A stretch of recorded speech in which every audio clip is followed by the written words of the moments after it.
Hi hello ನಮಸ್ತೆ ಎಲ್ರಿಗೂ. ಸ್ಪರ್ಧಾ ಅರಿವು ಮ್ಯಾಗ್ಝಿನಲ್ಲಿ ನಾವು ಈ ಹಿಂದೆ ತರಗತಿಯಲ್ಲಿ ಕರ್ನಾಟಕದ ಕರೆಂಟ್ ಅಫೇರ್ ಬಗ್ಗೆ ಕಂಪ್ಲೀಟ್ ಮಾಡಿರ್ತೀವಿ. ಮತ್ತು ಈ ಸ್ಪರ್ಧಾ ಅರಿವು ಕೆಲವೊಂದು ಚಿತ್ರಣದ ಸುದ್ದಿಗಳು ಬಂದಿರ್ತವೆ. ಸೊ ಅದನ್ನು ಕೂಡ ನಾವು ಕಂಪ್ಲೀಟ್ ಮಾಡಿರ್ತೀವಿ. ಯಾರಿಗೆಲ್ಲ ಆ ವಿಡಿಯೋಗಳ ಲಿಂಕ್ ಬೇಕಾಗಿತ್ತಂದರೆ ಡಿಸ್ಕ್ರಿಪ್ಷನಲ್ಲಿ ಆ ಲಿಂಕ್ನ ಪ್ರೊವೈಡ್ ಮಾಡಿರ್ತೀವಿ. ಸೊ ಇವತ್ತಿನ ಒಂದು ಸೆಷನಲ್ಲಿ ನಾವು ಪರಿಸರ ಮತ್ತು ಭೂಗೋಳದ ಬಗ್ಗೆ ತಿಳಿದುಕೊಳ್ಳೋಣ.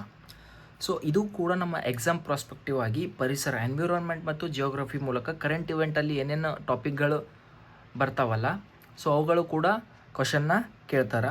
ಸೊ ಪರಿಸರ ಮತ್ತು ಭೂಗೋಳ. ಸೊ ಮೊದಲನೇದಾಗಿ ಅರಳಂ ಚಿಟ್ಟೆ ಅಭಯಾರಣ್ಯ. ಈ ಅರಳಂ ಚಿಟ್ಟೆ ಅಭಯಾರಣ್ಯ ಕೇರಳ ಸರ್ಕಾರವು ಇದು ಕೇರಳದಲ್ಲಿದೆ. ಈ ಅರಳಂ ಚಿಟ್ಟೆ ಅಭಯಾರಣ್ಯ ಎಲ್ಲಿದೆ ಅಂತಂದರೆ ಇದು ಕೇರಳ ರಾಜ್ಯದಲ್ಲಿದೆ. ಸೊ ಇದು ಮೊದಲೇನಿತ್ತು ಅರಳಂ ವನ್ಯಜೀವಿ ಅಭಯಾರಣ್ಯ ಅಂತಿತ್ತು ನೋಡಿ. ಇದನ್ನು ಏನು ಮಾಡ್ತಾರೆ, ಈಗ ಅರಳಂ ಚಿಟ್ಟೆ ಅಭಯಾರಣ್ಯ ಅಂತಂದು ಮರುನಾಮಕರಣವನ್ನು ಮಾಡ್ತಾರೆ. ಇದು ಕೇರಳ ರಾಜ್ಯದ ಮೊಟ್ಟ ಮೊದಲ ಚಿಟ್ಟೆ ಅಭಯಾರಣ್ಯ ಆಗಿರ್ತದೆ ನೋಡಿ. ಓಕೆ, ಸೊ ಇದು ಅರಳಂ ಚಿಟ್ಟೆ ಅಭಯಾರಣ್ಯ. ಅರಳಂ ವನ್ಯಜೀವಿ ಅಭಯಾರಣ್ಯವನ್ನು ಆ ಒಂದು ಹೆಸರನ್ನು ಬದಲಾಯಿಸಿಕೆಸಿಂದ ಏನು ಮಾಡ್ತಾರೆ, ಅರಳಂ ಚಿಟ್ಟೆ ಅಭಯಾರಣ್ಯ ಅಂತಂದು ಮಾಡ್ತಾರೆ. ಇದು ಕೇರಳದಲ್ಲಿರ್ತಕ್ಕಂತಹ ಮೊಟ್ಟ ಮೊದಲ ಚಿಟ್ಟೆ ಅಭಯಾರಣ್ಯ ಆಗಿರ್ತದೆ ನೋಡಿ. ಓಕೆ, ಇದರ ಪ್ರಮುಖ ಅಂಶಗಳು ಏನೇನಿವೆ ಅಂತಂದರೆ, ಈ ಅರಳಂ ಚಿಟ್ಟೆ ಅಭಯಾರಣ್ಯ ಕೇರಳದ ರಾಜ್ಯದಲ್ಲಿದೆ. ಇದು ಕರ್ನಾಟಕದ ಬ್ರಹ್ಮಗಿರಿ ವನ್ಯಜೀವಿ ಅಭಯಾರಣ್ಯ, ಕೇರಳದ ಕೊಟ್ಟಿಯೂರು ಅಭಯಾರಣ್ಯ ಮತ್ತು ಉತ್ತರ ವಯನಾಡು ಅರಣ್ಯ ವಿಭಾಗದೊಂದಿಗೆ ಗಡಿಯನ್ನು ಹಂಚಿಕೊಂಡಿರ್ತದೆ ನೋಡಿ. ಇದು ಕರ್ನಾಟಕದ ಬ್ರಹ್ಮಗಿರಿ ಅಭಯಾರಣ್ಯ ಮತ್ತು ಕೇರಳದ ಕೊಟ್ಟಿಯೂರು ಅಭಯಾರಣ್ಯ ಮತ್ತು ಉತ್ತರದ ವಯನಾಡು ಅರಣ್ಯ ವಿಭಾಗದೊಂದಿಗೆ ಗಡಿಯನ್ನು ಹಂಚಿಕೊಂಡಿರ್ತದೆ. ಇಲ್ಲಿ ಈ ಒಂದು ಏನು ಅರಳಂ ಚಿಟ್ಟೆ ಅಭಯಾರಣ್ಯ ಇದೆಯಲ್ಲ, ಇಲ್ಲಿ ನಿತ್ಯ ಹರಿದ್ವರ್ಣ ಮತ್ತು ಅರೆ ನಿತ್ಯ ಹರಿದ್ವರ್ಣ ಕಾಡುಗಳು ಇಲ್ಲಿ ಕಂಡುಬರ್ತವೆ. UPSCಗೆ ಯಾರೆಲ್ಲ ಓದ್ತಾ ಇರ್ತಿರಲ್ಲ ಮತ್ತು KSಗೆ ಯಾರೆಲ್ಲ ಡೀಪಾಗಿ ಓದ್ತಾ ಇರ್ತಿರಲ್ಲ, ಸೊ ಈ ರೀತಿ ಡೀಪಾಗಿರ್ತಕ್ಕಂಥ ಕ್ವಶನ್ಗಳು ರೈಸ್ ಆಗ್ತವೆ. ಸೊ ಇಲ್ಲಿ ಕಂಡು ಬರ್ತಕ್ಕಂಥದ್ದು ನಿತ್ಯ ಹರಿದ್ವರ್ಣ ಮತ್ತು ಅರೆ ನಿತ್ಯ ಹರಿದ್ವರ್ಣ ಕಾಡುಗಳಿರ್ತಾವೆ ನೋಡಿ. ಬ್ರಹ್ಮಗಿರಿ ಬೆಟ್ಟ ಸಾಲುಗಳಿಂದ ಉಗಮಿಸುವ ಚಿಂಕನ್ನಿ ನದಿಯು ಈ ಅಭಯಾರಣ್ಯದ ಮೂಲಕ ಹರಿತದೆ ನೋಡಿ. ಸೊ ಇಲ್ಲಿ ಒಂದು ಯಾವುದು ನದಿ ಹರಿತದೆ ಅಂದರೆ ಅದು ಚಿಂಕನ್ನಿ ಎಂಬ ನದಿ ಕೂಡ ಇಲ್ಲಿ ಹರಿತದೆ ನೋಡಿ. ಇಲ್ಲಿ ಅಪಾರ ಸಂಖ್ಯೆಯ ಚಿಟ್ಟೆಗಳ ವಲಸೆ ಮತ್ತು ಅವುಗಳ ಮಡ್ ಪಡ್ಲಿಂಗ್ ಕೆಸರಿನಿಂದ ಪೋಷಕಾಂಶ ಪಡೆಯುವ ವಿಶಿಷ್ಟ ವರ್ತನೆಯನ್ನು ಕಾಣಬಹುದು ನೋಡಿ. ಇದು ಅಳಿವಿನಂಚಿನಲ್ಲಿರುವ ಕಾಡು ಪಾಪ ಸ್ಲೆಂಡರ್ ಲೋರಿಸ್ ಪ್ರಾಣಿಯ ವಿಶೇಷ ವಾಸಸ್ಥಾನ ಆಗಿರ್ತದೆ ನೋಡಿ. ಓಕೆ, ಕ್ಲಿಯರ್ ಆಯ್ತಾ ಇದಿಷ್ಟು. ನೆಕ್ಸ್ಟು ಭಾರತದ ವಿವಿಧ ರಾಜ್ಯಗಳ ರಾಜ್ಯ ಚಿಟ್ಟೆಗಳು ನೋಡಿ. ಸೊ ವಿವಿಧ ರಾಜ್ಯಗಳಲ್ಲಿರ್ತಕ್ಕಂಥವುಗಳ ರಾಜ್ಯಗಳ ಚಿಟ್ಟೆಗಳು ಯಾವ್ಯಾವು ಅಂತಂದು ನೋಡೋಣ. ಸೊ ಮಹಾರಾಷ್ಟ್ರದಲ್ಲಿ ಬ್ಲೂ ಮರ್ಮನ್ನು, ಕರ್ನಾಟಕದ ಸದರ್ ಬರ್ಡ್ ವಿಂಗ್ಸ್ ಭಾರತದ ಅತಿ ದೊಡ್ಡ ಚಿಟ್ಟೆ ಆಗಿರ್ತದೆ ಇದು. ಕೇರಳದ ಮಲಬಾರ್ ಬ್ಯಾಂಡೆಡ್ ಪಿಕಾಕ್, ತಮಿಳುನಾಡಿನ ತಮಿಳ್ ಯೋಮನ್ನ, ಉತ್ತರಾಖಂಡದ ಕಾಮನ್ ಪಿಕಾಕ್, ಅರುಣಾಚಲ ಪ್ರದೇಶದ ಕೈಸರ್ ಇ ಹಿಂದ್, ಗೋವಾದ ಮಲಬಾರ್ ಟ್ರೀ ನಿಂಫ್ ಅಥವಾ ಕಪ್ಪು ಮತ್ತು ಬಿಳಿ ರೆಕ್ಕೆಗಳ ವಿನ್ಯಾಸ ಹೊಂದಿದೆ. ಇದು ಕಪ್ಪು ಮತ್ತು ಬಿಳಿಯ ರೆಕ್ಕೆಗಳ ವಿನ್ಯಾಸವನ್ನು ಹೊಂದಿದೆ, ಅಂದರೆ ಆ ಬಣ್ಣದ ಒಂದು ರೆಕ್ಕೆಗಳನ್ನು ಹೊಂದಿರ್ತದೆ ನೋಡಿ. ಸೊ ಸಿಕ್ಕಿಮ್ದು ಬ್ಲೂ ಡ್ಯೂಕ್, ಜಮ್ಮು ಕಾಶ್ಮೀರದು ಬ್ಲೂ ಫ್ಯಾನ್ಸಿ. ಸೊ ಇಲ್ಲಿ ನೋಡಿ ಒಂದು ಕ್ವಶನ್ ಇಲ್ಲಿ ಕೇಳಿರ್ತಾರೆ, ಭಾರತದ ರಾಜ್ಯ ಚಿಟ್ಟೆಗಳು ಮತ್ತು ಸಂಬಂಧಿತ ರಾಜ್ಯಗಳ ಈ ಕೆಳಗಿನ ಜೋಡಿಗಳನ್ನು ಗಮನಿಸಿ. ಕರ್ನಾಟಕದು ಸದರ್ನ್ ಬರ್ಡ್ ವಿಂಗ್ಸ್ ಇದು ಕರೆಕ್ಟ್ ಇದೆ. ಅರುಣಾಚಲ ಪ್ರದೇಶದ ಕೈಸರ್ ಇ ಹಿಂದ್ ಇದು ಕರೆಕ್ಟ್ ಇದೆ.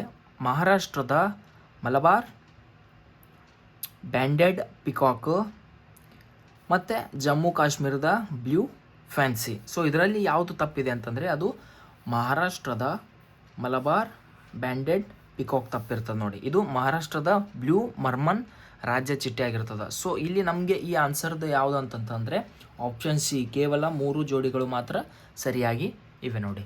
ಓಕೆನಾ. ನೆಕ್ಸ್ಟು ಬಂದುಬಿಟ್ಟು ಗಂಗಾ ನದಿ ಜಲಾಯನ ಪ್ರದೇಶದಲ್ಲಿ ಘರಿಯಲ್ ಗಣತಿ. ಘರಿಯಲ್ ಅಂದರೆ ಅದು ಮೊಸಳೆ ನೋಡಿ. ಇದ್ರ ಬಗ್ಗೆ ನಾವು ಡೀಪಾಗಿ ನೋಡೋಣ ಬನ್ನಿ.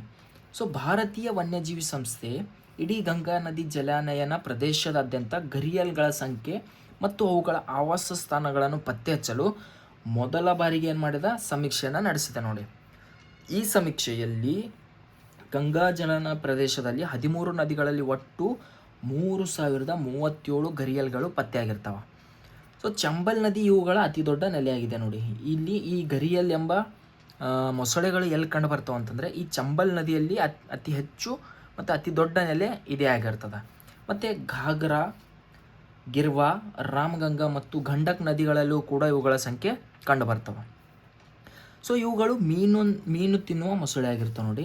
ಸೊ ನೋಡಿ ಇದ್ರದ್ದು ಎದುರು ಗರಗಸ ಆಕಾರದ ಒಂದು ಬಾಯಿ, ಇದರ ಗರಗಸ ಆಕಾರ ಇರ್ತದೆ. ಇದರ ಉದ್ದ ಸ್ವಲ್ಪ ಚೂಪಾಗಿರ್ತಕ್ಕಂಥ ಇದರ ಬಾಲ ಇರ್ತದೆ ನೋಡಿ. ಇದು ಎದುರೂ ಚೂಪ, ಹಿಂದ್ಗಡೆನೂ ಚೂಪ, ಮತ್ತು ನೋಡ್ಲಿಕ್ಕೆ ಯಾವ ರೀತಿ ಅಂದರೆ ಸೊಟ್ಟ ಮನುಷ್ಯ ಹೆಂಗಿರ್ತಾನಲ್ಲ ಅದು ರೀತಿ ಇದು ಇರ್ತದೆ.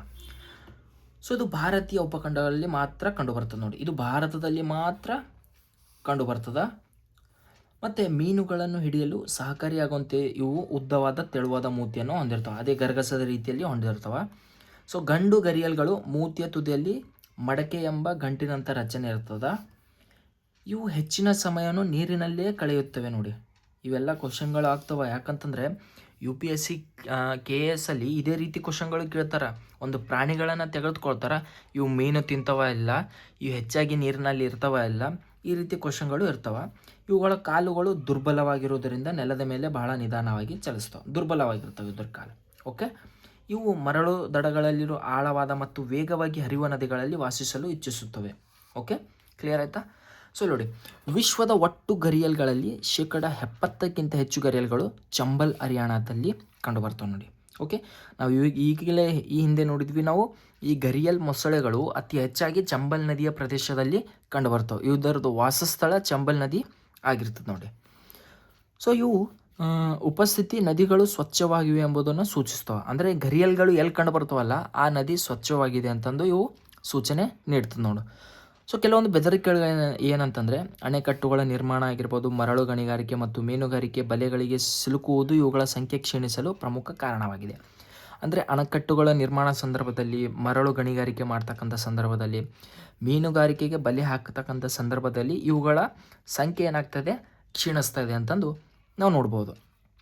ಸೊ ಇದರದ್ದು IUCN ಸ್ಥಾನಮಾನ ಏನಿದೆ ಅಂತಂದರೆ ಇದು ತೀವ್ರ ಅಳಿವಿನಂಚಿನಲ್ಲಿರ್ತಕ್ಕಂಥ ಪ್ರಭೇದ ಆಗಿರ್ತದೆ ನೋಡಿ. Okay, CR. ಸೊ ವನ್ಯಜೀವಿ ಸಂರಕ್ಷಣಾ ಕಾಯ್ದೆ ಅಡಿ ಅನುಸೂಚಿ 1ರಲ್ಲಿಯೂ ಕಂಡು ಬರ್ತವೆ. ಇದು ಕ್ವಶನು ಕೇಳ್ತಾನೆ. ಸೊ ಈ ಒಂದು ಗರಿಯಲ್ ಗಣತಿ ಇತ್ತೀಚೆಗೆ ಈ ಗರಿಯಲ್ಗಳ ಸಂಖ್ಯೆ ಯಾವ ನದಿಯ ದಡದಲ್ಲಿ ಹೆಚ್ಚಾಗಿ ಕಂಡು ಬರ್ತದೆ ಅಂತಂದರೆ ಅದು ಚಂಬಲ್ ನದಿಯ ದಡದಲ್ಲಿ. ಮತ್ತು ಇವು ಹೆಚ್ಚು ತಮ್ಮ ವಾಸಸ್ಥಾನ ಅಂದರೆ ಹೆಚ್ಚು ಇವು ನೀರಿನಲ್ಲಿರ್ಲಿಕ್ಕೆ ಪ್ರಿಫರ್ ಮಾಡ್ತವೆ. ಮತ್ತು ಇವ್ರ ಕಾಲುಗಳು ದುರ್ಬಲವಾಗಿರೋದರಿಂದ ನಡಿಲಕ್ಕ ಸ್ಲೋ ಆಗಿ ನಡೀತವೆ. ಮತ್ತು ಇದ್ರದ್ದು IUCN ಸ್ಥಾನಮಾನ ಅಂತಂದರೆ ಇವರು ತೀವ್ರ ಅಳಿವಿನಂಚಿನಲ್ಲಿರ್ತಕ್ಕಂಥ ಪ್ರಭೇದ ಆಗಿರ್ತವೆ. ಸೊ 2017ರಲ್ಲಿ UPSC ಇದಕ್ಕೆ ಕ್ವಶನ್ ಕೇಳಿದ್ರು ನೋಡಿ. ಅದೇ ರೀತಿ ನಮ್ಮ KPSCಯಲ್ಲೂ ಕೂಡ ಈ ರೀತಿ ಕ್ವಶನ್ಗಳು ರೈಸ್ ಆಗ್ತವೆ. ಏನು ಇದು?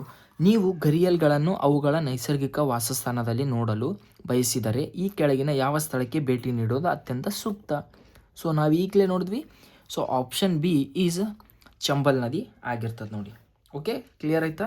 ಸೊ ನೆಕ್ಸ್ಟು ಜೈವಿಕ ಡಾಂಬರು, ಬಯೋ ಬಿಟುಮೆನ್. ಇದು ಭಾರತವು ರಸ್ತೆ ನಿರ್ಮಾಣಕ್ಕಾಗಿ ಜೈವಿಕ ಡಾಂಬರನ್ನು ವಾಣಿಜ್ಯಿಕವಾಗಿ ಉತ್ಪಾದಿಸಿ ವಿಶ್ವದ ಮೊದಲ ದೇಶ ಎಂಬ ಹೆಗ್ಗಳಿಕೆಗೆ ಪಾತ್ರವಾಗಿದೆ ನೋಡಿ. ಸೊ ರಸ್ತೆಗಳನ್ನು ನಿರ್ಮಾಣ ಮಾಡ್ಲಿಕ್ಕೆ ನಾವು ಜೈವಿಕ ಡಾಂಬರನ್ನು ಬಳಸ್ತೀವಿ. ಸೊ ಅದೇ ರೀತಿ ವಿಶ್ವದಲ್ಲಿಯೇ ಮೊದಲ ದೇಶ ಎಂಬ ಹೆಗ್ಗಳಿಕೆಗೆ ನಮ್ಮ ಭಾರತ ಈ ಜೈವಿಕ ಡಾಂಬರನ್ನು ಬಳಸ್ತಕ್ಕಂಥ ಹೆಗ್ಗಳಿಕೆಗೆ ಪಾತ್ರವಾಗಿರ್ತದೆ ನೋಡಿ. ಈ ಜೈವಿಕ ಬಿಟುಮೆನ್ ಇದರ ಬಗ್ಗೆ ಕುರಿತು ಏನಂತಂದರೆ ಇದು ಕಚ್ಚಾ ತೈಲದಿಂದ ಸಿಗುವ ಕಪ್ಪು ಬಣ್ಣದ ಜಿಗುಟಾದ ದ್ರವವಾಗಿರ್ತದೆ. ಇದನ್ನು ರಸ್ತೆಗಳಿಗೆ ಹಾಕುವ ಡಾಂಬರು ತಯಾರಿಸಲು ಬಳಸ್ತಾರೆ ನೋಡಿ. ಈ ರಸ್ತೆಗೆ ನಾವು ಏನು ಹಾಕ್ತೀವಲ್ಲ ಅದು ಡಾಂಬರ್ ಇರ್ತದಲ್ಲ ಜಿಗುಟಾಗಿ. ಸೊ ಅಲ್ಲಿ ಈ ಒಂದು ಜೈವಿಕ ಬಿಟುಮೆನನ್ನು ಬಳಸ್ತಾರೆ. ಸೊ ಭತ್ತದ ಕಟಾವಿನಿಂದ ನಂತರ ಉಳಿಯುವ ಹುಲ್ಲನ್ನು ಸಂಗ್ರಹಿಸ್ತಾರೆ. ಈ ಭತ್ತದಲ್ಲಿ ಏನು ಕಟ್ ಮಾಡ್ಕಿಸಿಂದ ಉಳಿತಿರ್ತಕ್ಕಂಥ ಹುಲ್ಲುಗಳನ್ನು ಸಂಗ್ರಹಿಸಿ ಅದನ್ನು ಸಣ್ಣ ಉಂಡೆಗಳನ್ನಾಗಿ ಮಾಡಲಾಗುತ್ತದೆ. ನಂತರ ಅದನ್ನು ಫೈರೋಲಿಸಿಸ್, ಇಂಪಾರ್ಟೆಂಟ್ ಪಾಯಿಂಟ್ ನೋಡಿ, ಆಮ್ಲಜನಕದ ಅನುಪಸ್ಥಿತಿಯಲ್ಲಿ ದಹನ ಪ್ರಕ್ರಿಯೆ ಮೂಲಕ ಜೈವಿಕ ತೈಲವನ್ನಾಗಿ ಮಾರ್ಪಡಿಸಿ ಸಾಂಪ್ರದಾಯಿಕ ಬಿಟುಮೆನ್ ಜೊತೆಗೆ ಬೆರೆಸಲಾಗುತ್ತದೆ. ಓಕೆ, ಕ್ಲಿಯರ್ ಆಯಿತಾ? ಸೊ ನೆಕ್ಸ್ಟ್, ಭಾರತವು ತನ್ನ ಒಟ್ಟು ಡಾಂಬರು ಅಗತ್ಯದ ಸುಮಾರು 50ರಷ್ಟು ವಿದೇಶಗಳಿಗೆ ಆಮದು ಮಾಡಿಕೊಳ್ಳುತ್ತದೆ ನೋಡಿ. 50ರಷ್ಟು ಏನು ಮಾಡ್ತಾರೆ, ಡಾಂಬರ್ಗಳನ್ನು ವಿದೇಶಗಳಿಂದ ಆಮದನ್ನು ಮಾಡ್ಕೊಳ್ತದೆ ನಮ್ಮ ಭಾರತ. ಸೊ ಇದು ಈ ತಂತ್ರಜ್ಞಾನ ಯಾರ ಕೊಡುಗೆಯಾಗಿದೆ ಅಂತಂದರೆ ಇದು ವಿಶೇಷ ತಂತ್ರಜ್ಞಾನವನ್ನು ಭಾರತದ 2 ಪ್ರಮುಖ ಸಂಸ್ಥೆಗಳಾದ CSIR CRRR ರಸ್ತೆ ಸಂಶೋಧನೆ ಮತ್ತು CSIR IIP ಪೆಟ್ರೋಲಿಯಂ ಸಂಸ್ಥೆಗಳು ಜಂಟಿಯಾಗಿ ಅಭಿವೃದ್ಧಿಯನ್ನು ಪಡಿಸ್ತಾವೆ ನೋಡಿ. ಓಕೆ, ಸೊ ಮೇಘಾಲಯದ ಜೋರಾಬಾದ್ ಶಿಲ್ಲಾಂಗ್ ಎಕ್ಸ್ಪ್ರೆಸ್ ವೇ 100 ಮೀಟರ್ ಉದ್ದದ ರಸ್ತೆ, ಇವೇನೋ ಅಷ್ಟೇನು ಇದಿಲ್ಲ. ಸೊ ಇದು ಗೊತ್ತಾಗಬೇಕು ನಮಗೆ. ಏನು ಈ ಜೈವಿಕ ಡಾಂಬರ್ ಬಯೋ ಬಿಟುಮೆನ್ ಅನ್ನು ಬಳಸ್ತಕ್ಕಂತಹ ರಸ್ತೆ ನಿರ್ಮಾಣದಲ್ಲಿ ಬಳಸ್ತಕ್ಕಂತಹ ವಿಶ್ವದ ಮೊದಲ ದೇಶ ಎಂಬ ಹೆಗ್ಗಳಿಕೆಗೆ ಪಾತ್ರವಾಗಿರ್ತಕ್ಕಂತಹ ರಾಷ್ಟ್ರ ಯಾವುದಾದ್ರೂ ಇದ್ದರೆ ಅದು ನಮ್ಮ ಭಾರತ ಆಗಿರ್ತದೆ ನೋಡಿ. ಓಕೆ, ಸೊ ನೆಕ್ಸ್ಟ್ ಸ್ಟ್ರಿಪ್ಸ್ ತಂತ್ರಜ್ಞಾನ. ಅಣ್ಣಾಮಲೈ ಹುಲಿ ಸಂರಕ್ಷಿತ ಪ್ರದೇಶದ ಅರಣ್ಯ ಸಿಬ್ಬಂದಿಯು ಹುಲಿ ಮತ್ತು ಇತರ ವನ್ಯಜೀವಿಗಳ ಗಣತಿ ನಡೆಸಲು ಸ್ಟ್ರಿಪ್ಸ್ ಎಂಬ ವಿಶೇಷ ತಂತ್ರಜ್ಞಾನವನ್ನು ಬಳಸುತ್ತಿದ್ದಾರೆ. ಇಂಪಾರ್ಟೆಂಟ್ ಪಾಯಿಂಟಾ. ಸೊ ಸ್ಟ್ರಿಪ್ಸ್ ಈ ತಂತ್ರಜ್ಞಾನ ಇತ್ತೀಚೆಗೆ ಎಲ್ಲಿ ಬಳಸಲಾಗಿದೆ ಅಂತಂದರೆ, ಇದು ಅಣ್ಣಾಮಲೈ ಹುಲಿ ಸಂರಕ್ಷಿತ ಪ್ರದೇಶದ ಅರಣ್ಯ ಸಿಬ್ಬಂದಿಯು ಹುಲಿ ಮತ್ತು ಇತರ ವನ್ಯಜೀವಿಗಳ ಗಣತಿಯನ್ನು ನಡೆಸ್ಲಿಕ್ಕೆ ಈ ಸ್ಟ್ರಿಪ್ಸನ್ನು ಬಳಸಲಾಗಿದೆ ನೋಡಿ. ಓಕೆ, ಎಲ್ಲಿ ಬಳಸ್ತಾರಂತಂದರೆ ಇದು ಹುಲಿ ಮತ್ತು ಇತರ ವನ್ಯಜೀವಿಗಳ ಗಣತಿಯನ್ನು ನಡೆಸ್ಲಿಕ್ಕೆ ಅಣ್ಣಾಮಲೈ ಹುಲಿ ಸಂರಕ್ಷಿತ ಪ್ರದೇಶದಲ್ಲಿ ಈ ಸ್ಟ್ರಿಪ್ಸ್ ಅನ್ನು ಬಳಸಲಾಗಿದೆ. ಏನಿದು ಸ್ಟ್ರಿಪ್ಸ್ ಅಂತಂದರೆ, ಇದರ ವಿಸ್ತೃತ ರೂಪ ಅಂತಂದರೆ monitoring system for tigers intensive protection and ecological status ಅಂತಂದು ಇದರದ್ದು ವಿಸ್ತೃತ ರೂಪ ಆಗಿರ್ತದೆ. ಸೊ ಇದು ಹುಲಿಗಳ ಆವಾಸ ಸ್ಥಾನಗಳನ್ನು ಮೇಲ್ವಿಚಾರಣೆ ಮಾಡುವ ಮತ್ತು ಅವುಗಳಿಗೆ ಏನು ಮಾಡ್ತದೆ, ರಕ್ಷಣೆ ನೀಡುವ ಬಳಸುವ ಒಂದು ಸಾಫ್ಟ್ವೇರ್ ಆಧಾರಿತ ವ್ಯವಸ್ಥೆ ಆಗಿರ್ತದೆ ನೋಡಿ. ಇದೇನು ಮಾಡ್ತದೆ ಅಂದರೆ ಹುಲಿಗಳ ಆವಾಸ ಸ್ಥಾನವನ್ನು ಅಂದರೆ ಅದನ್ನು ಫೈಂಡ್ ಔಟ್ ಮಾಡ್ತದೆ ಮತ್ತು ಆ ಹುಲಿಗಳಿಗೆ ಏನು ಮಾಡ್ತದೆ, ಇದು ರಕ್ಷಣೆ ಮಾಡ್ಲಿಕ್ಕೆ ಒಂದು ಸಾಫ್ಟ್ವೇರ್ ಆಧಾರಿತ ವ್ಯವಸ್ಥೆ ಇದು ಆಗಿರ್ತದೆ. ಯಾವುದು ಸ್ಟ್ರಿಪ್ಸ್. ಸೊ ಇದನ್ನು ರಾಷ್ಟ್ರೀಯ ಹುಲಿ ಸಂರಕ್ಷಣೆ NTCA ಮತ್ತು ಭಾರತೀಯ ವನ್ಯಜೀವಿ ಸಂಸ್ಥೆಯು 2010ರಲ್ಲಿ ಜಾರಿಗೆ ತಂದರು. ಸೊ 2 ಪಾಯಿಂಟ್ ನೆನಪಿರಬೇಕು. ಈ ಸ್ಟ್ರಿಪ್ಸ್ ಎಲ್ಲಿ ಬಳಸಿದ್ರು ಅಂತಂದರೆ ಅಣ್ಣಾಮಲೈ ಹುಲಿ ಸಂರಕ್ಷಿತ ಪ್ರದೇಶದಲ್ಲಿ ಬಳಸ್ತಾರೆ. ಎದಕ್ಕೆ ಬಳಸಿದ್ರು ಅಂದರೆ ಹುಲಿ ಮತ್ತು ಇತರ ವನ್ಯಜೀವಿಗಳ ಗಣತಿಯನ್ನು ನಡೆಸ್ಲಿಕ್ಕೆ ಬಳಸ್ತಾರೆ. ಮತ್ತು ಇದ್ರದ್ದು ಏನು ವಿಸ್ತೃತ ರೂಪ ಅಂದರೆ monitoring system for tigers intensive protection and ecological status. So ಇದು ಯಾವ ಒಂದು 2 ಸಂಸ್ಥೆಗಳ ನಡುವೆ ಇದು ಜಾರಿಗೆ ತಂದಾರ ಅಂತಂದರೆ, ಇದು ರಾಷ್ಟ್ರೀಯ ಹುಲಿ ಸಂರಕ್ಷಣಾ ಪ್ರಾಧಿಕಾರ ಮತ್ತು ಭಾರತೀಯ ವನ್ಯಜೀವಿ ಸಂಸ್ಥೆ 2010ರಲ್ಲಿ ಜಾರಿಗೆ ತಂದಿರ್ತಾರೆ ನೋಡಿ.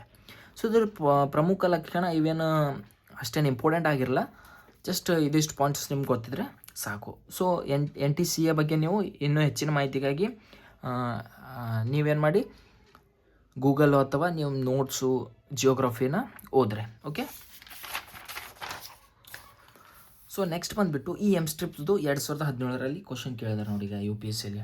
ನಾನು ಇವತ್ತಿನ ಟಾಪಿಕಲ್ಲಿ ನಿಮ್ಗೆ ಏನು ಹೇಳ್ತಾ ಇದ್ದೀನಿ ಅಂತಂದರೆ, UPSC ಆಗಿರ್ಬೋದು KPSC ಆಗಿರ್ಬೋದು ನಮ್ಮ KS ಅಲ್ಲಿ ಈ ರೀತಿ ಕ್ವಶನ್ಗಳು ಎನ್ವಿರಾನ್ಮೆಂಟ್ಗೆ ಮತ್ತು ಜಿಯೋಗ್ರಫಿಗೆ ಸಂಬಂಧಪಟ್ಟಂಥ ಕರೆಂಟ್ ಅಫೇರ್ಗಳು ಹೆಚ್ಚಾಗಿ ಕ್ವಶನ್ಗಳು ಕೇಳ್ತಾರೆ. ಸೊ UPSCಯಲ್ಲಿ ಸೆಲೆಕ್ಟ್ ಆಗಬೇಕು ಅಂತಂದರೆ ನೀವು environment plus science and tech ಜೊತೆಗೆ ಹೋದರೆ ನೀವು ಸೆಲೆಕ್ಷನ್ ಲಿಸ್ಟಿಗೆ ಬರ್ತೀರಿ. ಪ್ರಿಲಿಮ್ಸಲ್ಲಿ ಸೆಲೆಕ್ಷನ್ ಆಗ್ಲಿಕ್ಕೆ ಅವು ತುಂಬ ಇಂಪಾರ್ಟೆಂಟ್.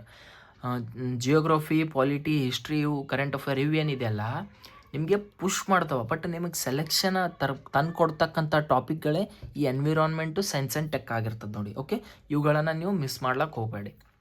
ಸೊ ನೋಡಿ ಸ್ಟ್ರಿಪ್ದು ಕ್ವಶನ್ ಏನು ಕೇಳಿದ್ರೆ ಅಂದರೆ, ಸ್ಟ್ರಿಪ್ಸ್ ಎಂಬ ಪದವು ಈ ಕೆಳಗಿನ ಯಾವ ವಿಷಯಕ್ಕೆ ಸಂಬಂಧಿಸಿದೆ ಆಗಾಗ ಸುದ್ದಿಯಲ್ಲಿರ್ತದೆ ಅಂತ ಕೇಳ್ಯಾರ. ಇದು ವನ್ಯಜೀವಿ ಬಂಧಿತ ಸಂತಾನೋತ್ಪತ್ತಿ, ಇದು ಸಂತಾನೋತ್ಪತ್ತಿ ಬಗ್ಗೆ ಇದನ್ನು ಇಲ್ಲ. ಇದು ಹುಲಿ ಸಂರಕ್ಷಿತ ಪ್ರದೇಶಗಳ ನಿರ್ವಹಣೆ, ಸ್ವದೇಶಿ ಉಪಗ್ರಹ ಆಧಾರಿತ ನ್ಯಾವಿಗೇಷನ್ ವ್ಯವಸ್ಥೆ ಆಗಿರ್ತದೆ, ರಾಷ್ಟ್ರೀಯ ಹೆದ್ದಾರಿಗಳ ಭದ್ರತೆ. ಸೊ ಈ ಒಂದು ಕ್ವಶನಿಗೆ ನೀವು ಕಮೆಂಟ್ ಬಾಕ್ಸಲ್ಲಿ ಆನ್ಸರ್ನ ತಿಳಿಸಿ ನೋಡಿ. ಓಕೆ, ನೀವೆಷ್ಟು ಕರೆಕ್ಟಾಗಿ ಕ್ಲಾಸ್ನ ಕೇಳ್ತಾ ಇದ್ದೀರ ಅಂತಂದು ಈ ಒಂದು ಕ್ವಶನ್ನ ಕಮೆಂಟ್ ಬಾಕ್ಸಲ್ಲಿ ನೀವು ತಿಳಿಸಿದ್ರೆ ಗೊತ್ತಾಗುತ್ತೆ ನೀವು ಯಾವ ರೀತಿ ನೋಡ್ತಾ ಇದ್ದೀರಾ ಕ್ಲಾಸು ಅಂತಂದು. ಸೊ ನೆಕ್ಸ್ಟ್ ಬಂದುಬಿಟ್ಟು ತಂತೈ ಪೆರಿಯಾರ್ ವನ್ಯಜೀವಿ ಅಭಯಾರಣ್ಯ. ತಂತೈ ಪೆರಿಯಾರ್ ವನ್ಯಜೀವಿ ಅಭಯಾರಣ್ಯ ಇತ್ತೀಚೆಗೆ ತಂತೈ ಪೆರಿಯಾರ್ ವನ್ಯಜೀವಿ ಅಭಯಾರಣ್ಯ 2026ರ ಅಖಿಲ ಭಾರತ ಹುಲಿ ಗಣತಿಯ ಮೊದಲ ಹಂತ ಆರಂಭವಾಗಿರ್ತದೆ ನೋಡಿ. ಇದು ಎಲ್ಲಿ ಕಂಡು ಬರ್ತದೆ ಅಂತಂದರೆ ತಮಿಳುನಾಡಿನ ಈರೋಡ್ ಜಿಲ್ಲೆಯ ಬರ್ಗೂರ್ ಬೆಟ್ಟಗಳಲ್ಲಿ ಕಂಡು ಬರ್ತದೆ ನೋಡಿ. ಓಕೆ, ಇವೆರಡು ಪಾಯಿಂಟ್ ನೆನಪಿದ್ರೆ ಸಾಕು. ಈ ಪೆರಿಯಾರ್ ವನ್ಯಜೀವಿ ಅಭಯಾರಣ್ಯ ಎಲ್ಲಿ ಕಂಡು ಬರ್ತದೆ ಅಂದರೆ ತಮಿಳುನಾಡಿನ ಈರೋಡ್ ಜಿಲ್ಲೆಯ ಬರ್ಗೂರ್ ಬೆಟ್ಟಗಳಲ್ಲಿ ಕಂಡು ಬರ್ತದೆ ನೋಡಿ. ಓಕೆ, ಇದಿಷ್ಟು ಕ್ಲಿಯರ್. ಸೊ ನೆಕ್ಸ್ಟ್ ಪಾಯಿಂಟ್ ಬಂದುಬಿಟ್ಟು ರಾಜಸ್ಥಾನದ ಮೊದಲ ಸಂಪೂರ್ಣ ಸಾವಯವ ಗ್ರಾಮ. ಸೊ ಬಮನ್ ವಾಸ್ ಕಂಕರ್ ಪಂಚಾಯತ್ ರಾಜಸ್ಥಾನದ ರಾಜ್ಯದ ಮೊದಲ ಸಂಪೂರ್ಣ ಸಾವಯವ ಗ್ರಾಮ ಆಗಿರ್ತದೆ. ಇಂಪಾರ್ಟೆಂಟ್ ಆಗಿರ್ತದೆ ನೋಡಿ, ಇದು ಕ್ವಶನ್ ಬಂದರೂ ಬರ್ತದ. 99% ಶೋರು ಈ ಕ್ವಶನ್ ಬರ್ಬೋದು. ಓಕೆ, ಸೊ ರಾಜಸ್ಥಾನದ ಮೊದಲ ಸಂಪೂರ್ಣ ಸಾವಯವ ಗ್ರಾಮ. ಇತ್ತೀಚೆಗೆ ನ್ಯೂಸಲ್ಲಿ ಇರ್ತಕ್ಕಂತಹ ಒಂದು ಸಂಪೂರ್ಣವಾಗಿರ್ತಕ್ಕಂಥ ಸಾವಯವ ಗ್ರಾಮವಾಗಿರ್ತಕ್ಕಂತಹ ರಾಜ್ಯ ಯಾವುದಾದ್ರೂ ಇದ್ದರೆ ಅದು ರಾಜಸ್ಥಾನದ ಬಮನ್ವಾಸ್ ಕಂಕರ್ ಪಂಚಾಯತ್ ಆಗಿರ್ತದೆ ನೋಡಿ. ಓಕೆ, ಏನು ಸಾವಯವ ಕೃಷಿ? ಈ ಸಾವಯವ ಕೃಷಿಯಲ್ಲಿ ಕೃತಕ ಗೊಬ್ಬರಗಳನ್ನು ಮತ್ತು ಕೀಟನಾಶಕಗಳನ್ನು ಮತ್ತು ಯಾವುದೇ ರಾಸಾಯನಿಕಗಳನ್ನು ಬಳಸುವುದಿಲ್ಲ ನೋಡಿ. ಸೊ ಸಾವಯವ, the word it self says that ಯಾವುದೇ ರೀತಿಯ ಕೃತಕ ಗೊಬ್ಬರಗಳು, ಕೀಟನಾಶಕಗಳು ಮತ್ತು ರಾಸಾಯನಿಕಗಳನ್ನು, ಕೆಮಿಕಲ್ಗಳನ್ನು ಯೂಸ್ ಮಾಡಲಾರ್ದೆ ನೈಸರ್ಗಿಕವಾಗಿ ಮತ್ತು ತೋಟದಲ್ಲೇ ಸಿಗುವ ಗೊಬ್ಬರಗಳನ್ನು ಬಳಸಿ ಮಣ್ಣಿನ ಫಲವತ್ತತೆಯನ್ನು ಹೆಚ್ಚಿಸಲಾಗುತ್ತದೆ ನೋಡಿ. ಕ್ಲಿಯರ್ ಆಯಿತಾ? ಇದು ಎಲ್ಲಿ ಮಾಡಿದ್ರೆ ಅಂತಂದರೆ ಬಮನ್ವಾಸ್ ಕಂಕರ್ ಪಂಚಾಯತ್ನಲ್ಲಿ, ಎಲ್ಲಿ? ರಾಜಸ್ಥಾನದ ರಾಜ್ಯದಲ್ಲಿ. ಓಕೆ, ಇಲ್ಲಿ ನೋಡಿ, ಭಾರತದ ಮೊದಲ ಸಾವಯವ ರಾಜ್ಯ ಯಾವುದು? ಸೊ ಮೊದಲ ಸಾವಯವ ರಾಜ್ಯ ಯಾವುದು ಅಂದರೆ ಸಿಕ್ಕಿಂ ಆಗ್ತದೆ. ಮತ್ತು ಮೊದಲ ಸಾವಯವ ಕೇಂದ್ರಾಡಳಿತ ಪ್ರದೇಶ ಲಕ್ಷದ್ವೀಪ. ಇಂಪಾರ್ಟೆಂಟ್ ಪಾಯಿಂಟ್ ಆಗಿರ್ತದೆ ನೋಡಿ, ನೋಟ್ ಮಾಡ್ಕೊಂಡು ಇಟ್ಕೊಳ್ಳಿ. ಮೊದಲ ಸಾವಯವ ರಾಜ್ಯ ಸಿಕ್ಕಿಂ, ಮೊದಲ ಸಾವಯವ ಕೇಂದ್ರಾಡಳಿತ ಪ್ರದೇಶ ಲಕ್ಷದ್ವೀಪ. ಇತ್ತೀಚೆಗೆ ಸಾವಯವ ಗ್ರಾಮ ಯಾವುದು ಅಂತಂದರೆ ರಾಜಸ್ಥಾನದ ಬಮನ್ವಾಸ್ ಕಂಕರ್ ಪಂಚಾಯತ್. ಕ್ಲಿಯರ್ ಆಯಿತಾ? ಓಕೆ, ಸೊ ನೆಕ್ಸ್ಟ್ ಬರೋಣ. ನೆಕ್ಸ್ಟ್ ಬನ್ನಿ, ನಿರಂತರ ವೇದಿಕೆ. ಇದು ಕೇಂದ್ರ ಪರಿಸರ, ಅರಣ್ಯ ಮತ್ತು ಹವಾಮಾನ ಬದಲಾವಣೆ ಸಚಿವರಾದ ಭೂಪೇಂದ್ರ ಯಾದವ್ ಅವರು ಅಧ್ಯಕ್ಷತೆಯಲ್ಲಿ ಇಚ್ಛೆಗೆ ನಿರಂತರ ವೇದಿಕೆ ಸಭೆ ಜರುಗಿತು. ಸೊ ಇದು ಪಾಯಿಂಟ್ ನೆನಪಿಟ್ಕೊಳ್ಳಿ. ನಿರಂತರ ಈ ವೇದಿಕೆ ಯಾವ ಒಂದು ಅಡಿಯಲ್ಲಿ ಬರ್ತದೆ ಅಂದರೆ ಕೇಂದ್ರ ಪರಿಸರ, ಅರಣ್ಯ ಮತ್ತು ಹವಾಮಾನ ಬದಲಾವಣೆ ಈ ಒಂದು ಸಚಿವಾಲಯದ ಅಡಿಯಲ್ಲಿ ಇದು ಕಾರ್ಯವನ್ನು ನಿರ್ವಹಿಸ್ತದೆ ನೋಡಿ. ಇಷ್ಟೇನು ಇಂಪಾರ್ಟೆಂಟ್ ಇಲ್ಲ, ಜಸ್ಟ್ ಈ ನಿರಂತರ ಎದಕ್ಕೆ ಸಂಬಂಧಪಟ್ಟದಂದರೆ ಕೇಂದ್ರ ಪರಿಸರ, ಅರಣ್ಯ ಮತ್ತು ಹವಾಮಾನ ಬದಲಾವಣೆ ಸಂಬಂಧಪಟ್ಟಿರ್ತಕ್ಕಂಥದ್ದು ಆಗಿರ್ತದೆ ಇದು. ಓಕೆ, ಸೊ ನೆಕ್ಸ್ಟು ರಾತಾಪಾನಿ ಹುಲಿ ಸಂರಕ್ಷಿತ ಪ್ರದೇಶ. ಇಂಪಾರ್ಟೆಂಟ್. ಇದು ಎಲ್ಲಿ ಕಂಡು ಬರ್ತದೆ ಅಂದರೆ ಮಧ್ಯಪ್ರದೇಶದ ಮುಖ್ಯಮಂತ್ರಿಯವರು ರಾತಾಪಾನಿ ಹುಲಿ ಸಂರಕ್ಷಿತ ಪ್ರದೇಶಕ್ಕೆ ಪದ್ಮಶ್ರೀ ಪುರಸ್ಕೃತ ಪುರಾತತ್ವಶಾಸ್ತ್ರಜ್ಞ ವಿಷ್ಣು ಶ್ರೀಧರ್ ವಾಕಣ್ಕರ್ ಅವರ ಹೆಸರನ್ನು ಇಡುವುದಾಗಿ ಘೋಷಣೆ ಮಾಡಿದ್ದಾರೆ. ಇಂಪಾರ್ಟೆಂಟ್ ಆಗಿರ್ತದೆ, very very very very important point ನೋಡಿ. ಈ ರಾತಾಪಾನಿ ಹುಲಿ ಸಂರಕ್ಷಿತ ಪ್ರದೇಶವನ್ನು ಇತ್ತೀಚೆಗೆ ನಮ್ಮ ಸರ್ಕಾರ ಯಾವ ಹೆಸರನ್ನು ಇಡಬೇಕಂತಂದು ಹೆಸರನ್ನು ಇಡುವುದಾಗಿ ಘೋಷಣೆ ಮಾಡಿದಾರೆ ಅಂತಂದರೆ ಅದು ಪದ್ಮಶ್ರೀ ಪುರಸ್ಕೃತರಾಗಿರ್ತಕ್ಕಂತಹ ಪುರಾತತ್ವಶಾಸ್ತ್ರಜ್ಞರು ವಿಷ್ಣು ಶ್ರೀಧರ್ ವಾಕಣ್ಕರ್ ಅವರ ಹೆಸರನ್ನು ಇಡುವುದಾಗಿ ಘೋಷಣೆ ಮಾಡಿರ್ತಾರೆ. ಇದು ಎಲ್ಲಿ ಕಂಡು ಬರ್ತದೆ ಅಂದರೆ ಮಧ್ಯಪ್ರದೇಶದಲ್ಲಿ ಕಂಡು ಬರ್ತದೆ. ಸೊ ಇಲ್ಲಿ ಇದು ವಿಂಧ್ಯ ಪರ್ವತ ಶ್ರೇಣಿಯಲ್ಲಿದೆ ಮತ್ತು ನರ್ಮದಾ ನದಿಯ ಉತ್ತರ ಭಾಗಕ್ಕೆ ಸಮಾನಾಂತರವಾಗಿ ಸಾಗ್ತದೆ ನೋಡಿ. ಈ ರಾತಾಪಾನಿ ಎಲ್ಲಿ ಕಂಡು ಬರ್ತದೆ? ಎಕ್ಸಾಕ್ಟ್ ಲೊಕೇಶನ್ ಕೇಳಿದ್ರೆ ಇದು ಬಂದುಬಿಟ್ಟು ವಿಂಧ್ಯ ಪರ್ವತ ಶ್ರೇಣಿ ಮತ್ತು ನರ್ಮದಾ ನದಿಯ ಉತ್ತರ ಭಾಗಕ್ಕೆ ಅದು ಸಮಾನಾಂತರವಾಗಿ ಕಂಡು ಬರ್ತದೆ. ಸೊ ಇಷ್ಟು ಗೊತ್ತಿದ್ರೆ ಸಾಕು ನಿಮಗೆ. ಸೊ ನೆಕ್ಸ್ಟ್ ಬಂದುಬಿಟ್ಟು ಇಲ್ಲಿ ನೋಡಿ, ಹುಲಿ ಸಂರಕ್ಷಿತ ಪ್ರದೇಶಗಳ ಗಾತ್ರ ಮತ್ತು ವ್ಯಾಪ್ತಿ ಆಯಿತು. ಸೊ ಇದು ಒಂದಿಷ್ಟು ನೋಡಿ.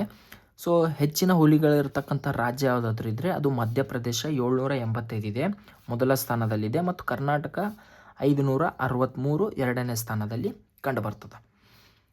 ಸೊ ನೆಕ್ಸ್ಟ್ ಬಂದುಬಿಟ್ಟು ಈ ರಾತಾಪಾನಿ ಬಗ್ಗೆ ಕ್ವಶನ್ ಕೇಳಿದ್ರೆ, ಏನು ರಾತಾಪಾನಿ ಹುಲಿ ಸಂರಕ್ಷಿತ ಪ್ರದೇಶ ಕುರಿತು ಈ ಕೆಳಗಿನ ಹೇಳಿಕೆಗಳನ್ನು ಗಮನಿಸಿ. ಇದು ಮಧ್ಯಪ್ರದೇಶದ ವಿಂಧ್ಯ ಪರ್ವತ ಶ್ರೇಣಿಯಲ್ಲಿದೆ ಮತ್ತು ಕೋಲಾರ್ ನದಿಯು ಇದರ ಪಶ್ಚಿಮ ಗಡಿಯಾಗಿದೆ ನೋಡಿ. ಓಕೆ, ಇದು ಪಾಯಿಂಟು ಕರೆಕ್ಟ್ ಇದೆ. ಈ ಪ್ರದೇಶವು ಯುನೆಸ್ಕೋ ವಿಶ್ವ ಪಾರಂಪರಿಕ ತಾಣವಾದ ಭೀಂಬೆಟ್ಕಾ ಗುಹೆಗಳನ್ನು ಒಳಗೊಂಡಿದೆ. ಇದು ಕೂಡ ಕರೆಕ್ಟ್ ಇದೆ. ಸೊ ಇತ್ತೀಚೆಗೆ ಇದಕ್ಕೆ ಪ್ರಖ್ಯಾತ ಪುರಾತತ್ವ ಶಾಸ್ತ್ರಜ್ಞರು ವಿಷ್ಣು ಶ್ರೀಧರ್ ವಾಕಣ್ಕರ್ ಅವರ ಹೆಸರನ್ನು ಇಡುವುದಾಗಿ ಘೋಷಣೆ ಮಾಡಿದ್ದಾರೆ. ಈ 3 ಆನ್ಸರ್ಗಳು ಕರೆಕ್ಟ್ ಆಗಿವೆ ನೋಡಿ. ಇನ್ನೂ ಹೆಚ್ಚಿನ ಮಾಹಿತಿಗೆ ನಿಮ್ಗೆ ಇಷ್ಟೇ ಸಾಕಾಗಲಿಲ್ಲ ಅಂತಂದರೆ ಹೆಚ್ಚಿನ ಮಾಹಿತಿ ಬೇಕಾಗಿತ್ತಂದರೆ ನೀವೇನು ಮಾಡಿ, ಈ ಸ್ಪರ್ಧಾ ಅರಿವು ಮ್ಯಾಗ್ಝಿನನ್ನು ಪರ್ಚೇಸ್ ಮಾಡ್ಕೊಂಡು ಕೇಸಿಂದ ನೀವು ಓದ್ಬೋದು. ನಾನೇನು ಮಾಡ್ತಾಯಿದ್ದೀನಿ, ಎಕ್ಸಾಮ್ ಟೈಮ್ ಕಡಿಮೆ ಇರೋದರಿಂದ ಎಕ್ಸಾಮ್ ಪ್ರಾಸ್ಪೆಕ್ಟಿವ್ ಯಾವೆಲ್ಲ ಇಂಪಾರ್ಟೆಂಟ್ ಕ್ವಶನ್ಗಳು ರೈಸ್ ಆಗ್ತಾವಲ್ಲ ಅದಷ್ಟೇ ನಾನು ಕವರ್ ಮಾಡ್ತಾ ಹೋಗ್ತಾ ಇದ್ದೀನಿ. ಓಕೆ, ಸೊ ನೆಕ್ಸ್ಟು ರಾಷ್ಟ್ರೀಯ ಪರಿಸರ ಗುಣಮಟ್ಟ ಪ್ರಯೋಗಾಲಯ NESL. ಇದು ನವದೆಹಲಿಯಲ್ಲಿರ್ತಕ್ಕಂತಹ CSIR NPL ರಾಷ್ಟ್ರೀಯ ಭೌತವಿಜ್ಞಾನ ಪ್ರಯೋಗಾಲಯ ಸಂಸ್ಥೆಯು ಭಾರತದ ಮೊದಲ ರಾಷ್ಟ್ರೀಯ ಪರಿಸರ ಗುಣಮಟ್ಟ ಪ್ರಯೋಗಾಲಯವನ್ನು ಸ್ಥಾಪನೆ ಮಾಡ್ತು ನೋಡಿ. ಸೊ ರಾಷ್ಟ್ರೀಯ ಪರಿಸರ ಗುಣಮಟ್ಟ ಪ್ರಯೋಗಾಲಯವನ್ನು ಎಲ್ಲಿ ಸ್ಥಾಪನೆ ಮಾಡಲಾಯಿತು ಅಂದರೆ ನವದೆಹಲಿಯಲ್ಲಿ ಭಾರತದ ಮೊದಲ ರಾಷ್ಟ್ರೀಯ ಪರಿಸರ ಗುಣಮಟ್ಟ ಪ್ರಯೋಗಾಲಯವನ್ನು ಸ್ಥಾಪನೆ ಮಾಡಲಾಯಿತು. ಇದಿಷ್ಟೇ ನೆನ್ಪಿಟ್ಕೊಳ್ಳಿ ಸಾಕು. ಸೊ ನೆಕ್ಸ್ಟು ಕಮಲ್ ಜಲವಿದ್ಯುತ್ ಯೋಜನೆ. ಇದು ಅರುಣಾಚಲ ಪ್ರದೇಶದಲ್ಲಿ ಕಂಡುಬರ್ತದೆ. ಈ ಕಮಲ್ ಜಲವಿದ್ಯುತ್ ಯೋಜನೆಯನ್ನು ಅರುಣಾಚಲ ಪ್ರದೇಶದಲ್ಲಿ ಸುಮಾರು 26,070 ಕೋಟಿ ವೆಚ್ಚದ ಕಮಲ್ ಜಲವಿದ್ಯುತ್ ಮಂಡಳಿ ಸಾರ್ವಜನಿಕ ಹೂಡಿಕೆ ಮಂಡಳಿ ಅನುಮೋದನೆಯನ್ನು ನೀಡಿರ್ತದೆ. ಸೊ ಇದಿಷ್ಟೇ ನೆನಪಿಟ್ಕೊಳ್ಳಿ. ಈ ಕಮಲ್ ಜಲವಿದ್ಯುತ್ ಯೋಜನೆ ಎಲ್ಲಿದೆ, ರೀಸೆಂಟಾಗಿ ಯಾವ ಮಂಡಳಿಯ ಮೂಲಕ ಅನುಮೋದನೆಯನ್ನು ನೀಡಲಾಯಿತು ಅಂತಂದರೆ ಇದು ಜಲವಿದ್ಯುತ್ ಯೋಜನೆ ಸಾರ್ವಜನಿಕ ಹೂಡಿಕೆ ಮಂಡಳಿಯು ಅನುಮೋದನೆ ನೀಡಿತು. ಎಲ್ಲಿದೆ, ಯಾವ ಒಂದು ರಾಜ್ಯದಲ್ಲಿದೆ ಅಂತಂದರೆ ಇದು ಅರುಣಾಚಲ ಪ್ರದೇಶದಲ್ಲಿ ಇದೆ ನೋಡಿ. ಸೊ ನ್ಯಾಟ್ರಾನ್ ಸರೋವರ ಇದು ಕೂಡ ಇಂಪಾರ್ಟೆಂಟ್ ಜಿಯೋಗ್ರಫಿ ಪ್ರಾಸ್ಪೆಕ್ಟು. ಆಫ್ರಿಕಾದಲ್ಲಿ ಇದು ನ್ಯಾಟ್ರಾನ್ ಸರೋವರ ಎಲ್ಲಿದೆ ಅಂತಂದರೆ ಇದು ಆಫ್ರಿಕಾದಲ್ಲಿ ಇದೆ ನೋಡಿ, ಆಫ್ರಿಕಾ ರಾಷ್ಟ್ರದಲ್ಲಿದೆ. ಸೊ ಸರೋವರದ ನೀರು ಅಲ್ಲಿನ ರಾಸಾಯನಿಕ ಬದಲಾವಣೆಗಳಿಂದ ರಕ್ತದಂತೆ ಕೆಂಪು ಬಣ್ಣಕ್ಕೆ ತಿರುಗುತ್ತದೆ ನೋಡ್ರಿ. ಇಂಪಾರ್ಟೆಂಟ್ ಇವು ಮೇನ್ ಫೇವ್ರೆಟ್ ಟಾಪಿಕ್ ಅವ್ರದ್ದು. ಇಂಥವು ಏನಾದರೂ ಕೆಮಿಕಲ್ ರಿಯಾಕ್ಷನ್ಗಳು ಕಂಡು ಬಂದು ನೀರಿನಲ್ಲಿ ಎಲ್ಲಾದರೂ ಅಂತಂದರೆ ಇಂಥವೇ ಅವ್ರು ಕ್ವಶನ್ಗಳು ರೈಸ್ ಮಾಡ್ತಾರೆ. ಸೊ ಏನಾಯಿತು, ಆಫ್ರಿಕಾದ ನ್ಯಾಟ್ರಾನ್ ಸರೋವರದ ನೀರು ಅಲ್ಲಿನ ರಾಸಾಯನಿಕ ಬದಲಾವಣೆಗಳಿಂದ ಏನು ಮಾಡ್ತದೆ, ರಕ್ತದಂತೆ ಕೆಂಪು ಬಣ್ಣಕ್ಕೆ ತಿರುಗಿದೆ.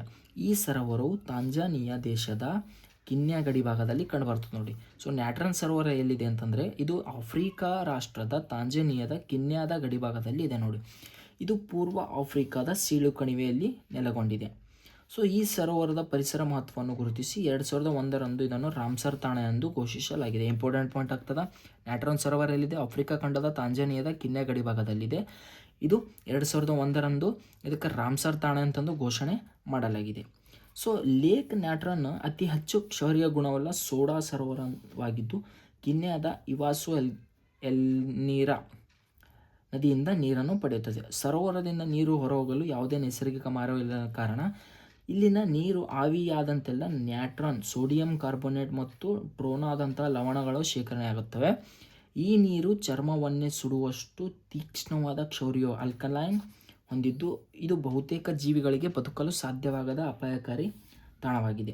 ಆದಾಗ್ಯೂ ಈ ಸರೋವರವು ಲಕ್ಷಾಂತರ ಫ್ಲೆಮಿಂಗೋ ಪಕ್ಷಿಗಳಿಗೆ ಪ್ರಮುಖ ಆವಾಸಸ್ಥಾನವಾಗಿದೆ. ಇಲ್ಲಿನ ಉಪ್ಪು ನೀರಿನಲ್ಲಿ ಸ್ಪೈರುಲಿನಾ ಎಂಬ ವಿಶೇಷ ಬಗೆಯ ಪಾಚಿಯ ಸಮೃದ್ಧವಾಗಿ ಬೆಳೆಯುತ್ತದೆ. ಹಾಗಾಗಿ ಸರೋವರವು ಗಾಢವಾದ ಕೆಂಪು ಬಣ್ಣವನ್ನು ಹೊಂದಿದೆ. ಈ ಪಾಚಿಯನ್ನು ತಮ್ಮ ಮುಖ್ಯ ಆಹಾರವನ್ನಾಗಿ ಅವಲಂಬಿಸಿರುವ ಫ್ಲೆಮಿಂಗೋಗಳು ಇಲ್ಲಿ ಅತಿ ಹೆಚ್ಚಿನ ಸಂಖ್ಯೆಯಲ್ಲಿ ಕಾಣ್ತವೆ. ಈ ಸ್ಪೈರುಲಿನಾ ಎಂಬ ವಿಶೇಷ ಬಗೆಯ ಪಾಚಿಗಳು ಅಲ್ಲಿ ಕಂಡು ಬರ್ತಾವೆ. ಈ ಪಾಚಿಗಳನ್ನು ತಿನ್ಲಕ್ಕೆ ಏನು ಮಾಡ್ತವೆ, ಫ್ಲೆಮಿಂಗೋ ಎಂಬ ಬರ್ಡ್ಗಳು ಈ ನ್ಯಾಟ್ರಾನ್ ಸರೋವರದಲ್ಲಿ ಬರ್ತಾವೆ ನೋಡಿ. ಕ್ಲಿಯರ್ ಆಯಿತಾ? ಸೊ ನೆಕ್ಸ್ಟ್ ಬಂದುಬಿಟ್ಟು ಗುಜರಾತ್ನಲ್ಲಿ ಭಾರತದ ಮೊದಲ ರಾಜ್ಯ ಅನುದಾನಿತ BSL 4 ಪ್ರಯೋಗಾಲಯವನ್ನು ನಿರ್ಮಾಣ ಮಾಡಲಾಗಿದೆ. ಸೊ ಕೇಂದ್ರ ಗೃಹ ಮತ್ತು ಸಹಕಾರ ಸಚಿವರಾದ ಅಮಿತ್ ಶಾ ಅವರು ಗುಜರಾತ್ ಗಾಂಧಿನಗರದಲ್ಲಿ ರಾಜ್ಯ ಸರ್ಕಾರದ ಅನುದಾನದಿಂದ ನಿರ್ಮಾಣವಾಗಲಿರುವ ಭಾರತದ ಮೊದಲ BSL 4 ಪ್ರಯೋಗಾಲಯಕ್ಕೆ ಅಡಿಪಾಯ ಹಾಕಿದರು. ಈ BSL 4 ಪ್ರಯೋಗಾಲಯವು ಭಾರತದ ಮೊದಲ BSL 4 ಪ್ರಯೋಗಾಲಯ ಎಲ್ಲಿ ಸ್ಥಾಪನೆ ಆಯಿತು ಅಂದರೆ ಅದು ಗುಜರಾತ್ನಲ್ಲಿ ಸ್ಥಾಪನೆ ಆಯಿತು ನೋಡಿ. ಸೊ ಇದರ ಬಗ್ಗೆ ನಿಮಗೆ ಹೆಚ್ಚಿನ ಮಾಹಿತಿ ಬೇಕಾಗಿತ್ತಂದರೆ ಸ್ಪರ್ಧಾ ಅರಿವು ಮ್ಯಾಗ್ಝಿನನ್ನು ತೊಗೊಂಡು ನೋಡಿ, ಫೆಬ್ರವರಿ ಮಂತಿಂದು. ಸೊ ನೆಕ್ಸ್ಟು ಬರ್ಗಿ ಅಣೆಕಟ್ಟು ನೋಡಿ. ರಾಷ್ಟ್ರೀಯ ಅಣೆಕಟ್ಟು ಸುರಕ್ಷತಾ ಪ್ರಾಧಿಕಾರ ಸೊ ಮಧ್ಯಪ್ರದೇಶವು ಬರ್ಗಿ ಅಣೆಕಟ್ಟಿನ ನಿರ್ವಹಣೆ ಬಗ್ಗೆ ಕಳವಳ ವ್ಯಕ್ತಪಡಿಸಿದೆ. ಸೊ ಈ ಬರ್ಗಿ ಅಣೆಕಟ್ಟು ಎಲ್ಲಿ ಕಂಡುಬರ್ತದೆ ಅಂದರೆ ಮಧ್ಯಪ್ರದೇಶ ರಾಜ್ಯದಲ್ಲಿ ಕಂಡುಬರ್ತದೆ. ಸೊ ನೆಕ್ಸ್ಟ್ 2 ಹೊಸ ಕಪ್ಪೆ ಪ್ರಭೇದ ಶೋಧನೆ ಮಾಡಲಾಗಿದೆ. ಸೊ ಭಾರತದ ಫ್ರಾಗ್ಮ್ಯಾನ್ ಎಂದೇ ಖ್ಯಾತರಾಗಿರ್ತಕ್ಕಂಥ SD ಬಿಜು ಅವರ ನೇತೃತ್ವ ತಂಡ ಅರುಣಾಚಲ ಪ್ರದೇಶದಲ್ಲಿ ನೋಡಿ, ಯಾರು ಭಾರತದ ಫ್ರಾಗ್ಮ್ಯಾನ್ ಅಂತಂದೇ ಕರ್ತಕ್ಕಂಥ ವ್ಯಕ್ತಿಯಾಗಿರ್ತಕ್ಕಂಥ SD ಬಿಜುರವರು ಅರುಣಾಚಲ ಪ್ರದೇಶದಲ್ಲಿ 2 ಹೊಸ ಪ್ರಭೇದದ ಕಪ್ಪೆಗಳನ್ನು ಫೈಂಡ್ ಔಟ್ ಮಾಡಿರ್ತಾರೆ. ಸೊ ಅದು ಯಾವುದಂದರೆ ಸೋಮನ್ ಸ್ಲೆಂಡರ್ ಆರ್ಮ್ ಫ್ರಾಗ್ ಇಲ್ಲಿದೆ ನೋಡಿ, ಸ್ಲೋಮನ್ ಸ್ಲೆಂಡರ್ ಆರ್ಮ್ ಫ್ರಾಗ್ ಆಗಿರ್ತದೆ. ಇದು ಅರುಣಾಚಲ ಪ್ರದೇಶದ ತಿವಾರಿಗಾಂವ್ ಎಂಬಲ್ಲಿ ಕಂಡು ಹಿಡಿದಿರ್ತಾರೆ. ಸೊ ನೆಕ್ಸ್ಟ್ ಇನ್ನೊಂದು Mechuka slender arm frog, just common slender arm frog, Mechuka slender arm frog ಇವು ಅರುಣಾಚಲ ಪ್ರದೇಶದಲ್ಲಿ ಯಾರು ಕಂಡಿರ್ತಾರೆ, SD ಬಿಜು. ಇವರಿಗೆ ಭಾರತದ ಫ್ರಾಗ್ಮ್ಯಾನ್ ಅಂತಂದೇ ಕರೀತಾರೆ ನೋಡಿ. ಸೊ ನೆಕ್ಸ್ಟು ಅಮೆಜಾನ್ ಮಳೆಕಾಡುಗಳ ಕಚ್ಚುವ ಮುಳ್ಳನ್ನು ಹೊಂದಿರದ ಜೇನುನೊಣ. ಈ ಅಮೆಜಾನಲ್ಲಿ ಕಚ್ಚುವ ಮುಳ್ಳನ್ನು ಹೊಂದಿರದ ಇರತಕ್ಕಂತಹ ಜೇನುನೊಣ. ಪೇರು ದೇಶದ ಸತಿಪೋ ನಗರಸಭೆಯು ಈ ಜೇನುನೊಣಗಳಿಗಾಗಿ ಹಕ್ಕುಗಳ ಘೋಷಣೆಯನ್ನು ಅಂಗೀಕರಿಸುವ ಮೂಲಕ ಇತಿಹಾಸ ಸೃಷ್ಟಿಸಿದೆ. ಪರಿಸರ ಸಂರಕ್ಷಣೆ ದೃಷ್ಟಿಯಿಂದ ಕೀಟವೊಂದಕ್ಕೆ ಕಾನೂನಾತ್ಮಕ ಹಕ್ಕುಗಳನ್ನು ನೀಡಿದ ವಿಶ್ವದ ಮೊದಲ ಪ್ರದೇಶ ಎಂಬ ಹೆಗ್ಗಳಿಕೆ ಇದು ಪ್ರಾಪ್ತವಾಗಿದೆ. ಓಕೆ, ಸೊ ಇದಿಷ್ಟು ನಿಮಗೆ ನೆನಪಿಡಬೇಕು. ಸೊ ಇದು ಅತಿ ಹೆಚ್ಚು ಔಷಧೀಯ ಗುಣವುಳ್ಳ ಜೇನುತುಪ್ಪವನ್ನು ಸಹ ಉತ್ಪಾದನೆ ಮಾಡ್ತದೆ ನೋಡಿ ಈ ನೊಣ. ಅಮೆಜಾನ್ನಲ್ಲಿ ಸಿಗ್ತಕ್ಕಂತಹ ಕಚ್ಚುವ ಮುಳ್ಳನ್ನು ಹೊಂದಿರದ ಜೇನುನೊಣ ಆಗಿರ್ತದೆ. ಇದು ಹೆಚ್ಚಿನ ಔಷಧೀಯ ಗುಣವುಳ್ಳಿರ್ತಕ್ಕಂತಹ ಜೇನುತುಪ್ಪವನ್ನು ಸಹ ಇದು ಉತ್ಪಾದನೆ ಮಾಡ್ತದೆ. ಸೊ ನೆಕ್ಸ್ಟ್ ಬಂದುಬಿಟ್ಟು ಗೆಜಿನಿಯೋಫಿಸ್ ವಾಲ್ಮೀಕಿ. ಭಾರತೀಯ ವಿಜ್ಞಾನಿಗಳು ಮಹಾರಾಷ್ಟ್ರದಲ್ಲಿ ಏನು ಮಾಡ್ತಾರೆ, ಪಶ್ಚಿಮ ಘಟ್ಟಗಳಲ್ಲಿ ಭೂಮಿಯ ಅಡಿಯಲ್ಲಿ ವಾಸಿಸುವ ಗೆಜಿನೋಫಿಸ್ ವಾಲ್ಮೀಕಿ ಎಂಬ ಅಪರೂಪದ ಉಭಯವಾಸಿ ಪ್ರಭೇದವನ್ನು ಪತ್ತೆ ಹಚ್ಚಿರ್ತಾರೆ ನೋಡಿ. ಇಲ್ಲಿದೆ ನೋಡಿ. ಸೊ ಈ ಗೆಜಿನೋಫಿಸ್ ವಾಲ್ಮೀಕಿ ಎಲ್ಲಿ ಕಂಡು ಬರ್ತದೆ ಅಂದರೆ ಮಹಾರಾಷ್ಟ್ರದ ಪಶ್ಚಿಮ ಘಟ್ಟದಲ್ಲಿ ಕಂಡು ಬರ್ತದೆ. ಇದು ಉಭಯವಾಸಿ ಪ್ರಭೇದ ಆಗಿರ್ತದೆ ನೋಡಿ. ಸೊ ನೆಕ್ಸ್ಟು ಪೊಪೊಕಟೆಪ್ಲೆಟ್ ಜ್ವಾಲಾಮುಖಿ. ಪೊಪೊಕಟೆಪೆಟ್ಲ್ ಜ್ವಾಲಾಮುಖಿ. ವಿಜ್ಞಾನಿಗಳು ಇದೇ ಮೊದಲ ಬಾರಿಗೆ ಮೆಕ್ಸಿಕೋದಲ್ಲಿರುವ ಪೊಪೊಕಟೆಪೆಟ್ಲ್ ಜ್ವಾಲಾಮುಖಿಯ ಒಳಭಾಗ ಹೇಗಿದೆ ಎಂಬುದನ್ನು ತಿಳಿಯಲು ಅತ್ಯಾಧುನಿಕ ತಂತ್ರಜ್ಞಾನ ಬಳಸಿ 3D ಚಿತ್ರಗಳನ್ನು ಸೆರೆ ಹಿಡಿದಿದ್ದಾರೆ. ಇಲ್ಲಿದೆ ನೋಡಿ 3D ಚಿತ್ರ. ಸೊ ಇದು ಎಲ್ಲಿ ಕಂಡು ಬರ್ತದೆ ಅಂತಂದರೆ ನಮ್ಮ ಮೆಕ್ಸಿಕೋದಲ್ಲಿ ಕಂಡು ಬರ್ತದೆ ನೋಡಿ. ಒಂದೊಂದು ಪಾಯಿಂಟೇ ನೆನ್ಪಿಟ್ಕೋ. ಈ ರೀತಿ ತಂದರೆ ಒಂದೊಂದು 2 ಪಾಯಿಂಟ್ ನೆನ್ಪಿಟ್ಕೋಬೇಕು. ಸೊ ಇದಿಷ್ಟು ಇವತ್ತಿಂದು ಕರೆಂಟ್ ಅಫೇರು, ಯಾವುದಕ್ಕೆ ಪರಿಸರ ಮತ್ತು ಭೂಗೋಳಕ್ಕೆ ಸಂಬಂಧಪಟ್ಟಂಥ. ಇನ್ನಿನ್ನು ನೆಕ್ಸ್ಟ್ ಕ್ಲಾಸಲ್ಲಿ ಏನು ಮಾಡ್ತೀನಿ, ಇದು ನೆಕ್ಸ್ಟ್ ಟಾಪಿಕ್ನ ಕವರ್ ಮಾಡ್ತಾ ಇರ್ತೀನಿ. ಸೊ ಒಂದು ವೇಳೆ ಈ video current affair February month ಸ್ಪರ್ಧಾ ಅರಿವು ಕರೆಂಟ್ ಅಫೇರ್ದು ನಾನು ಮಾಡ್ತಿರ್ತಕ್ಕಂತಹ ವಿಡಿಯೋ ನಿಮಗೇನಾದರೂ ಇಷ್ಟ ಆಗಿದ್ದರೆ, ಕಾಂಪಿಟೇಟಿವ್ ಎಕ್ಸಾಮ್ಗೆ ಪ್ರಿಪೇರ್ ಆಗಿರ್ತಕ್ಕಂಥ ನಿಮ್ಮ ಫ್ರೆಂಡ್ಗಳನ್ನು ಈ ವಿಡಿಯೋನ ಶೇರ್ ಮಾಡಿ, ಸಬ್ಸ್ಕ್ರೈಬ್ ಮಾಡಿ ಮತ್ತು ಹೆಚ್ಚಿನ ಮಾಹಿತಿಗಾಗಿ ನನ್ನ ಕೆಳಗೆ ನೀಡಿರ್ತಕ್ಕಂತಹ ನಂಬರ್ಗೆ ಕಾಂಟ್ಯಾಕ್ಟನ್ನು ಮಾಡಿ. Thank you.